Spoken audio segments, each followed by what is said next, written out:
तक पहुँचाए। जय सतनाम, जय सतनाम, जय सतनाम, गूंजे चारों ओर नाम। प्रेम दया और सत्य के ज्योत, अमर रहे सतनाम।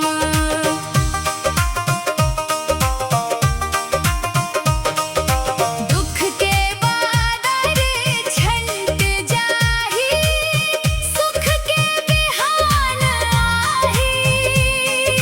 सतनाम के सुमिरन करबे, जिंदगी मुस्कुराही।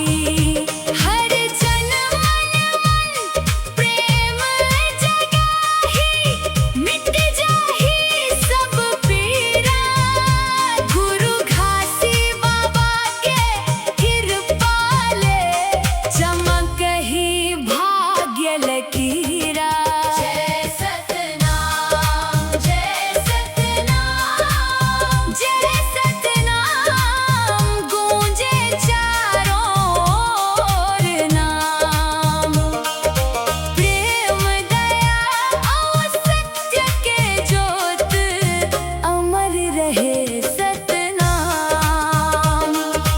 गाँव गाँव और शहर शहर मन, गूंजे सतनाम के बानी।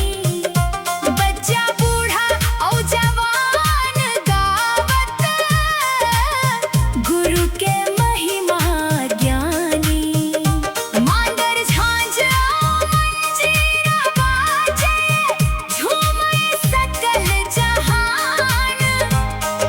सुमिरन करब सतनाम के, यही है सच्चा ज्ञान। जय सतनाम, जय सतनाम, जय सतनाम, गूंजे चारों ओर नाम।